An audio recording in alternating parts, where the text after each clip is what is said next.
Today is a very special day in the Rambam cycle. It's day number 339. That means that we're exactly 1/3 of the way through the Rambam. There's 1,017 chapters. 339 means we're exactly 1/3 of the way through. So we've done this almost a year? We've done this almost a year. And what this also means is that today, those that are studying 3 chapters a day of Rambam, because they go 3 times as fast, today is the siyum. Today they're concluding the entire Rambam. So even though we're not, but we're kind of on the journey with them, and we mark this day together with them. So we celebrate with them today from our table. And we're continuing to learn the laws of the Nazir. Hilchos Nezirus Perek Sheni, the laws of the Nazir, chapter 2. And we're going to learn today some more circumstances or cases where a person can become a Nazir, not through the typical case. Typically one would just say, I want to be a Nazir, but there are other ways that he can enter this vow as well. And we're also going to talk about whether non-Jews can be subject to the Nazir vow. And also, as a complete aside, we're going to be learning about a type of animal and a type of person whose status is considered to be in doubt, and therefore we treat it stringently, applying all possible Torah laws to this person and to this animal, as we will describe. Says the Rambam halacha aleph, hanoider benazir b'shoigeg oy ba'oines. A person takes a vow to become a Nazir inadvertently. For example, the commentaries say, he would say, I'm going to be a Nazir if I ate today. And he forgot that he ate. So in his mind, he thought that he didn't eat. And then he realized, oh yeah, I ate. I actually have to be a Nazir. But it was an inadvertent vow. Or he did it under duress. Or he made the vow in order to encourage his friend. Like he was trying to bargain down a price. He's like, listen, I'll be a Nazir if I pay any more than $50 for this thing. So it was only made as a motivational vow. Or by way of an exaggeration. I'm telling you, I'm going to be a Nazir. I saw hundreds of thousands of people parading down Ventura Boulevard. Now that's impossible. There was probably a couple of thousand, but you're just trying to say, trying to exaggerate to make a point. So in all these cases, Hareza Potter, Kishar Nadarim. You're exempt like any other vow. Vows have to be made with serious intent, not jokingly or not in exaggeration. Misha Nadar ben Nazir v'nicham al nidra. If somebody made a vow to be a Nazir and then later on regretted his decision, Hareza Nisha lechacham u'mata le'Nezirus. He can ask a sage, and the sage will release him from his vow of Nezirus, in the same way you can release any other vow. Halacha Beis, Misha Nadar ben Nazir. Somebody makes a vow to be a Nazir. At the end of the term, as we learned yesterday, the Nazir has to shave his head and also bring a special group of sacrifices. So a person makes a vow to be a Nazir, and he goes to his farm, like this guy, to get the sacrifices that he promised. He wants to get his animals. Right? Which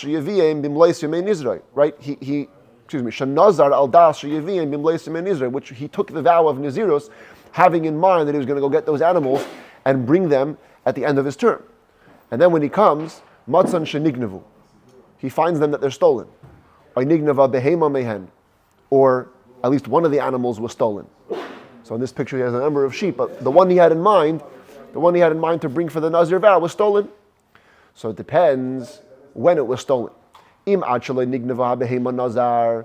he took the vow of Nezirus before the animal was stolen, he's a Nazir. He's a Nazir because in his mind he wanted to make the promise because he knew he had an animal in his barn that he was going to offer as a sacrifice. Later on it was stolen. That doesn't interfere with the vow. But if it turns out that he took the vow of Nezirus after it was stolen, after it was lost, or after it died, that's not considered a Nazir because that means he made a mistake. He thought he made the vow under the impression that he had the animal, and really he didn't. Halacha Gimel Hamatfis bin Nezirus. Somebody attaches himself to a Nazir. Okay, this is a mistake on the screen. It says here, this bread should be these grapes, okay? Or I'm a Nazir. This person says, Mr. A says, I'm going to be a Nazir. I'm staying away from grapes. I'm staying away from shaving my hair. I'm staying away from corpses. And then these guys start saying, me too, me too, me too. Harez a Nazir. They are all Nazirim. As we explained, when it comes to any person who attaches himself to a vow, Nazir vow is no different. There was a Nazir passing by him, and he says, I'm going to be like this guy. Harez a Nazir, that's already enough. and he becomes a Nazir. Nadar Chavere ben Nazir, if his friend takes a vow to become a Nazir, v'amar hu, and then the guy watching says, Pi kipiv miyayin, I'm going to treat my mouth like his mouth, staying away from wine. Aisha amar sa'ari ki sa'arai milihi gazes, or he said, I'm going to treat my hair like his hair, and I'm not going to shear it. Hare is a Nazir, he's a Nazir. These are expressions that connote he's taking the vow. V'cheinim shamar v'amar va'ani. B'teich kedei dibor, same thing if a second guy heard and said, me too, within the time it takes to speak, about 2 seconds, the time it takes to say, Shalom Alecha Rebbe, V'sham Ashlishi, B'teich kedei dibor v'shal sheni v'amar va'ani. And a third guy hears the second guy saying, me too. He says also, me too, V'afilu hein meya, even if there are 100 people, Kula Nazir, and they're all going to be a Nazir, because they're all attaching themselves to a previous Nazir. Halacha hey ha'omer, a person says, Harini Nazir k'shayia li ben. I'm going to be a Nazir when I have a son. V'chavere amar va'ani, and the friend says, me too. So what does me too mean? Me too means I'm going to be a Nazir when you have a son, when I have a son. Hare chavere Nazir miyad. The Rambam says neither. The Rambam says you become a Nazir right away. Because when you attach yourself to that kind of a vow, you don't mean to attach yourself to the conditions. You're attaching yourself to the essential vow. The essential vow is to become a Nazir. Yes, the first guy will only become a Nazir when he has a son, but the second guy becomes a Nazir right away. A person tells a friend, he's trying to wish him well. He says, Harini Nazir k'shayil lecha ben. I know how much you're struggling with fertility. I want you to have a child. I'm going to be a Nazir when you have a baby, when you have a boy. And a friend hears this wish, and he says, you know what, me too. Ein zen Nazir. He's not a Nazir at all. Because all the second guy meant to say was to show solidarity. He wants to say, Shani oyev sheyil lecha ben k'mayzeh. You know, I also want you should have a son like this guy wants you to have a son. He takes it so seriously, he wants to become a Nazir. I'm also blessing you, but I'm not becoming a Nazir. He's embarrassed to just say a blessing. Right? He's shy. You don't want to look bad when someone is giving a blessing. You want to kind of join the party. So you say va'ani. But you didn't mean that you're going to be a Nazir like that guy. What if somebody says, he's not talking to the guy himself. He's talking about the guy. Here we are at the table, I want to wish this guy should have a son. I'm going to be a Nazir when he has a son. And now the friend hears and says, me too. Now harez a suffix. Now it's more strict. Now there's a doubt. Maybe he meant to say that he wants to be a Nazir like him. Or he wants to communicate, I love him like you love him. Here there's a doubt because the guy is not there. When the guy is there, the principle in the last halacha applies, you're embarrassed. But here the guy's not there, so why would you be embarrassed? Maybe there's more reason to say that you actually want to be a Nazir. Nevertheless, because of the doubt, says the Rambam, was fake Nezirus lahakil. We always rule leniently in cases of a Nazir. We say, you know what, at the end of the day, we're not going to make you into a Nazir. Why? Because at the end of the term of Nezirut, you have to bring sacrifices. It's very, very severe transgression to bring a sacrifice to the temple. It's not an actual sacrifice. So if he wasn't a Nazir, it's going to turn out that he's slaughtering sacrifices in the temple that are not sacrifices. Therefore, we always say, we're going to rule leniently. Halacha ches shnayim shayim halchin baderech. You have these two guys, they're walking on the road, v'ro echad ba kenegdan, and they see a guy from far coming towards them. And they want to know who it is. So they take a bet. V'amar echad min hashnayim, one of the guys says, Zeh ha'hoylech kenegdenu, Shimonhu. That's Shimon walking towards us. V'amar chaveirei Ruvainhu. And the friend says, no, it's actually Ruvain. V'amar zeh, so the first guy says, you're kidding? That's not Ruvain. Hareini Nazirim yeh Ruvain. I'll bet you so much. If that's Ruvain, I'm going to be a Nazir. V'amar ha'acher, other guy says, okay, I'm joining the bet. Hareini Nazirim yeh Shimon. If that's Shimon like you say, I'm going to be a Nazir. Higia aleihem b'harehu Ruvain. If he comes and it turns out that he's Ruvain, harei zeh Nazir. The guy who said, I'll be a Nazir if that's Ruvain, actually has to be a Nazir. If it turns out to be Shimon, the friend is a Nazir, as they promised. This is a real serious vow. And anything like that would be the same law. What if the guy never came? The bet could never be resolved. The guy turned around and he was lost from their eyesight. They never could figure out who it was. Neither of them are a Nazir. The vow doesn't go into effect. Halacha tes, v'chein ha'omer. Similarly, a guy is going to measure his grain, wants to see how much grain he has, and he says, Hareini Nazir imiyah b'kri zeh me'ah kur. I'm going to be a Nazir if this pile of grain turns out to have 100 kur. Kur is a very big measurement. It's about 30 se'ah each, so 100 times 30, that's 3,000 se'ah. V'halach l'madadai, and he goes to measure his pile of grain. Then it turns out that it was lost or stolen, all the grain. Einay Nazir. Now, since his vow can never be verified, he's not a Nazir. The same thing in all similar situations, because in doubt of Nezirus, you always go leniently. Halacha Yud Hayu Mehalchin Baderech Bero Es HaKoi Meirachik. They were walking on the road and they saw a koi. A koi is a type of animal that's a hybrid between a behema and a chaya. In Torah law, we have two types of animals. Behema is a domesticated animal, like a cow, a sheep, or a goat. Chaya is a wild beast, like a deer, an ibex, gazelle, those kind of things. When you hybrid a behema and a chaya, you get a koi. These are 4 different opinions of what the koi is. A hybrid of a sheep and a gazelle, a hybrid of an ibex and a deer, different things over here. These are different halachic kois. Are these such animals? Yeah, these are actual live. So you have 2 people walking on the road and they see a koi. So one guy says, I'm going to be a nazir, that this is a chaya, this is a wild beast. Second guy says, I'm going to be a nazir, that is a behema, a domesticated animal. A third guy says, I'm going to take a vow of Nezirus because this is not a chaya, not a wild beast. A fourth guy says, I'm going to take a Nazir vow that this is not a wild, domesticated animal. So they're all correct because it's like half and half. A fifth guy says, I'm going to be a Nazir that this is not a chaya or a behema, this is a third entity. A last guy says, I'm going to be a Nazir, this is a behema and a chaya. Since they're all right in some way, they're all a Nazir. Because the koi, this unusual hybrid, has, according to halacha, different ways that it's treated like a chaya, a wild beast. There are other ways in which it's treated like a domesticated animal. There are ways in halacha where it's treated like both. And it also has ways where it's equal to neither. It's treated not like a behema or a chaya, as the Rambam will enumerate momentarily. Same thing if they would see an androgynous, a hermaphrodite. He has both genitals, organs of a male and of a female. So if these 6 people come together, they're watching him from far. And these guys have an argument, is he a man or a woman? One guy says, I'm a Nazir that he's a man. I'm a Nazir that he's a woman. I'm a Nazir that he's both. I'm a Nazir that he's neither. If they make the vows in the same way of the koi, they're all a nazir. Because the hermaphrodite, according to halacha, there are ways that he's treated like a man, treated like a woman, according to halacha.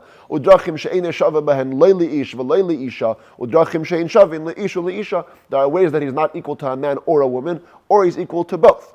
Now, the Rambam is not ruling over here on the nature, the physical nature of the koi or the androgynous. He's talking about halacha. Halacha in some ways treats them like this, treats them like that, treats them like both, or treats them like neither. As it says right now, all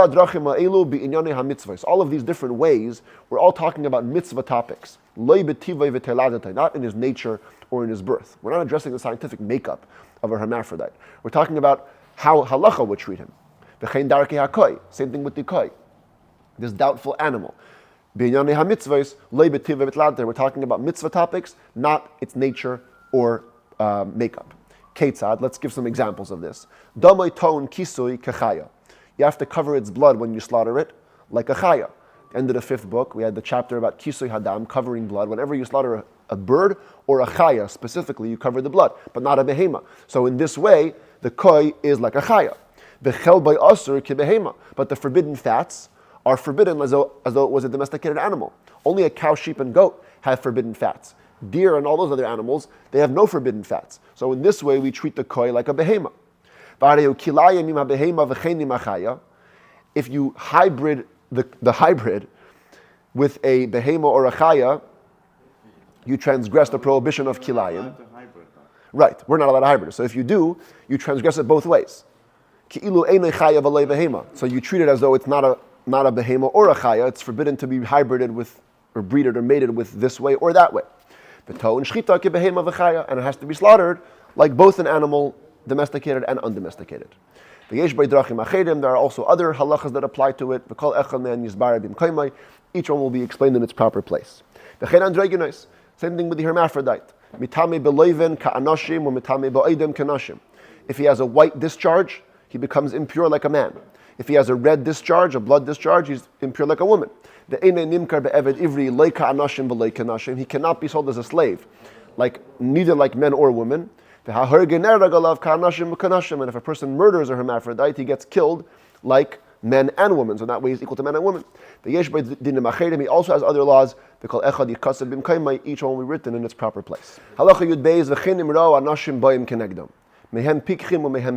have 6 guys standing around and there's a group of people approaching them. Some are blind and some are seeing. So one guy says, I'm going to be a Nazir that these people are seeing people. The second guy says, I'm a Nazir, these are not seeing people. The third guy says, I'm going to be a Nazir, these are blind people. The fourth guy says, I'm going to be a Nazir, these are not blind people. Fifth guy says, I'm going to be a Nazir, that they are both seeing and blind. Sixth guy says, I'm going to be a Nazir, these are not seeing nor blind. Since they're all right in some way, they are all a Nazir. And the same applies to all similar situations. A child who reaches the oina means the season or the period where his vows are valid. And the Rambam defined this in the last set of laws as when you reach the age of bar bas mitzvah, but you haven't yet manifested physical signs of maturity. So you're 13 or 12, but let's say there's no pubic hairs. V'nadar benazir, and they take a vow to become a Nazir. He's a Nazir or maybe karbanaisav. He's a full Nazir, he has to bring sacrifices. Even though he didn't produce 2 pubic hairs, and the law here is like any other vow. A father can place his son under a vow of Nezirus, even though he didn't reach the time to make a vow on his own. But a woman cannot do it for her son. Only a father can put his son under that vow. This is a orally received tradition. Doesn't apply to other vows. What would that look like? A father tells his young son, you are a Nazir. Or he makes an announcement, my son is a Nazir. Or this son is a Nazir. And the boy was quiet. A Nazir. He becomes a Nazir. The father needs to treat him with all the precisions, all the exact laws of Nazir.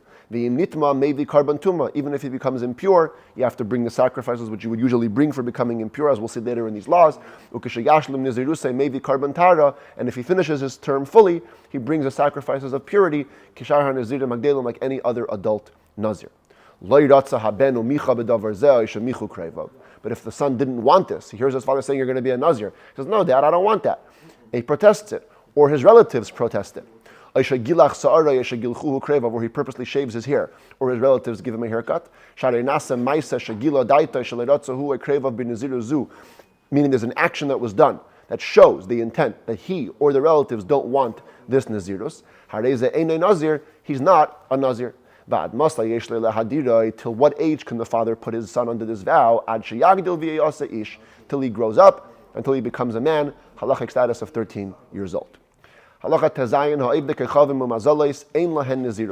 Goyim don't have the concept of becoming a Nazir. Shenemar, because it says, Daber el b'nei Yisrael. The passage opens up, speak to the Jewish people. Now the Rebbe has a pretty revolutionary talk where he says that the Rambam chose his words carefully. He says, they don't have the concept of Nezirus. But if a non-Jew expressly says, I want to stay away from wine, or I want to stay away from shaving, he names those actions, then he actually may be bound by that vow.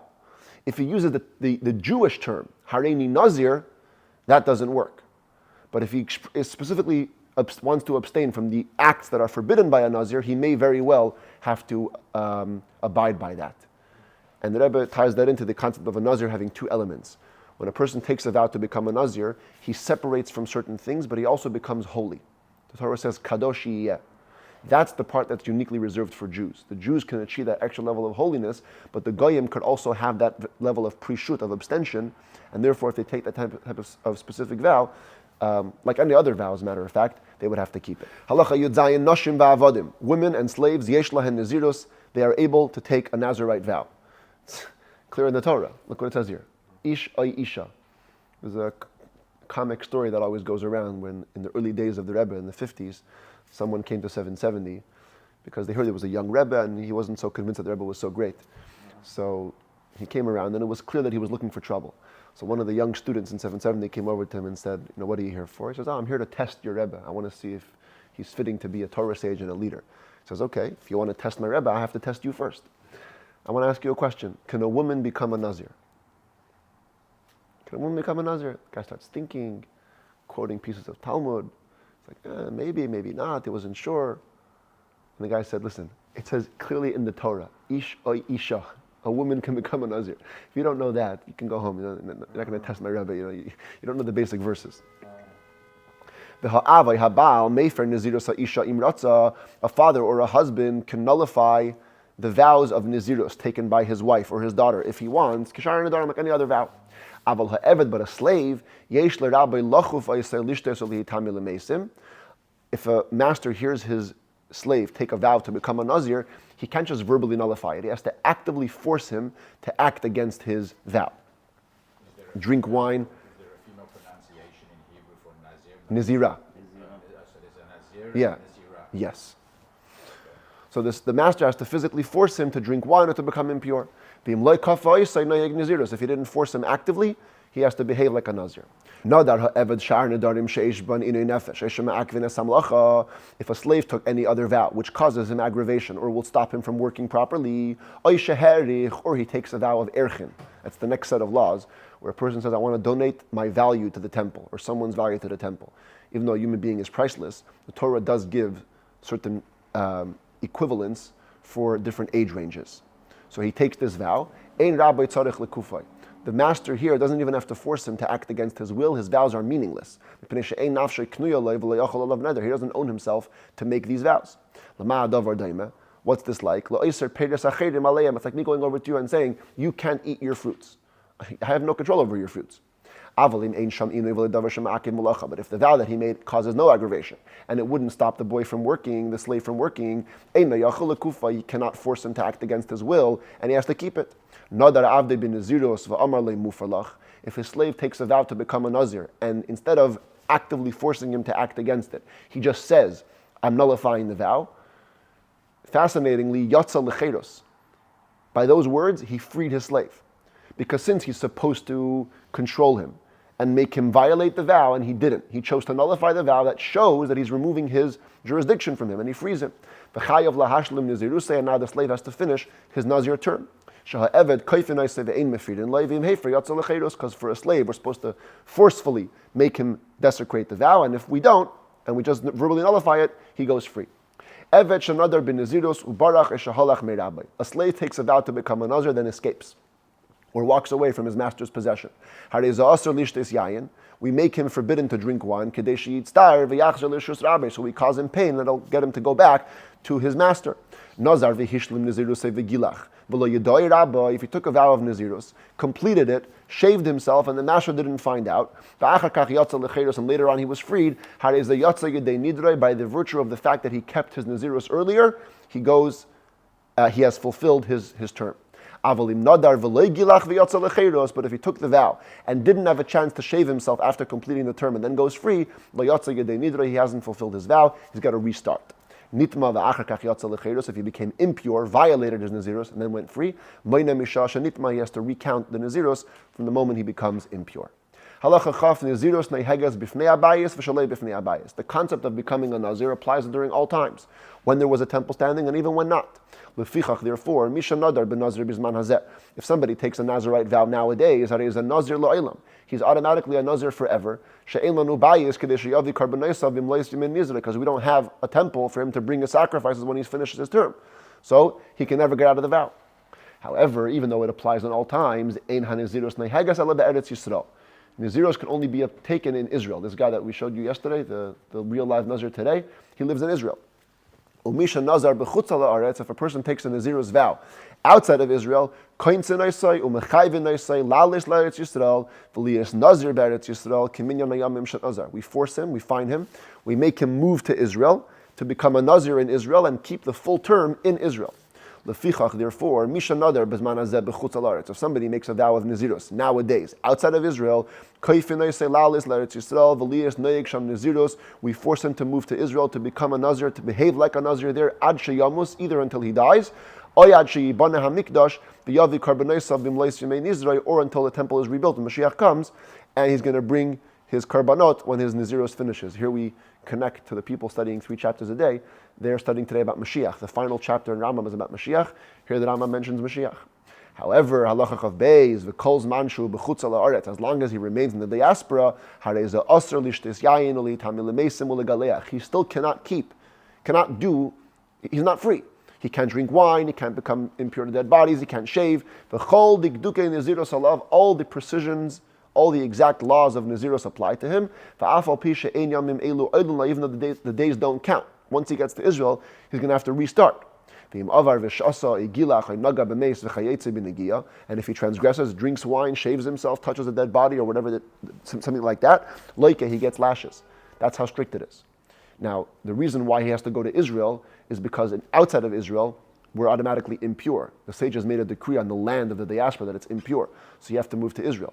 The question the commentaries ask is, but today anyways everybody's impure, so why would it help to move to Israel? So some say because at least it's less of a prohibition in Israel. And the Kesef Mishnah says it's even possible to stay away from ritual impurity.